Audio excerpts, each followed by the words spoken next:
بسم اللہ الرحمن الرحیم۔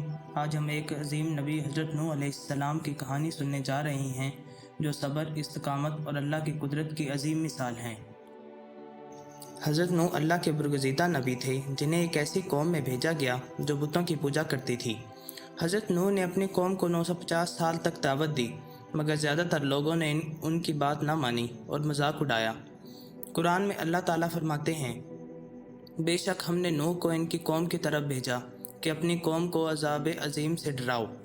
حضرت نوح علیہ السلام نے دن رات اپنی قوم کو سمجھایا، کبھی نرمی سے کبھی سختی سے، مگر قوم نے کہا، اے نوح علیہ السلام، تم ہمارے جیسے ہی انسان ہو، اگر اللہ چاہتا تو کسی فرشتے کو بھیجتا۔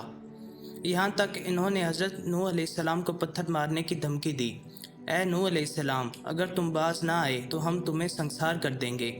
حضرت نوح علیہ السلام نے دعا کی، اے میرے رب، میں مغلوب ہو چکا، میری مدد فرما۔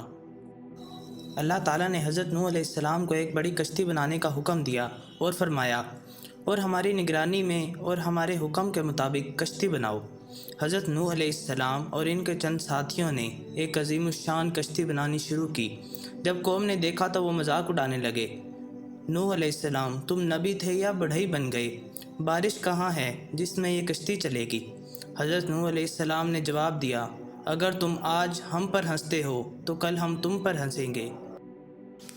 جب کشتی مکمل ہو گئی تو اللہ نے حضرت نوح علیہ السلام کو حکم دیا، اپنے اہل و عیال اور ایمان والے ساتھیوں کو کشتی میں سوار کرو، ہر جانور کا ایک جوڑا کشتی میں لے لو تاکہ ان کی نسل باقی رہے۔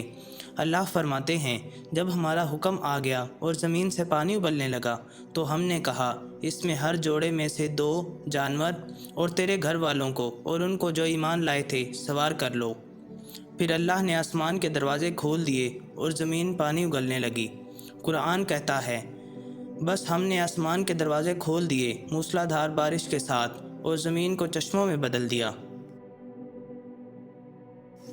حضرت نوح علیہ السلام کا بیٹا کنعان کافروں کے ساتھ تھا، اس نے کشتی میں سوار ہونے سے انکار کر دیا۔ حضرت نوح علیہ السلام نے اسے پکارا، اے میرے بیٹے، ہمارے ساتھ کشتی میں سوار ہو جاؤ، کافروں کے ساتھ نہ رہو۔ لیکن کنعان نے غرور میں کہا، میں کسی پہاڑ پر چڑھ جاؤں گا، وہ مجھے بچا لے گا۔ حضرت نوح نے کہا، آج کوئی نہیں بچ سکتا سوائے اس کے جس پر اللہ رحم کرے۔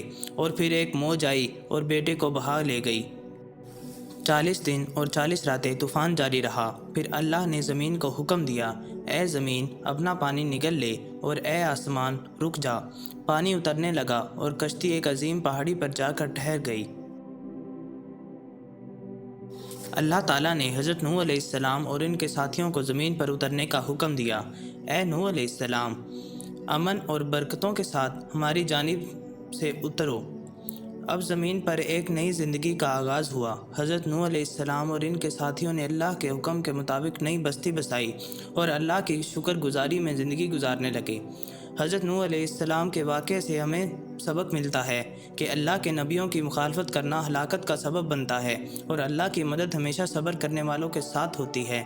کسی کی طاقت یا عقل اللہ کے عذاب سے نہیں بچا سکتی، ایمان والے ہی آخرکار کامیاب ہوتے ہیں۔ یہ تھا حضرت نوح علیہ السلام اور ان کی کشتی کا مکمل واقعہ، جو قرآن مجید میں کئی جگہ بیان کیا گیا ہے۔ اگر آپ کو یہ واقعہ پسند آیا تو اسے ضرور شیئر کریں تاکہ زیادہ سے زیادہ لوگ اس سے سیکھ سکیں۔ جزاک اللہ۔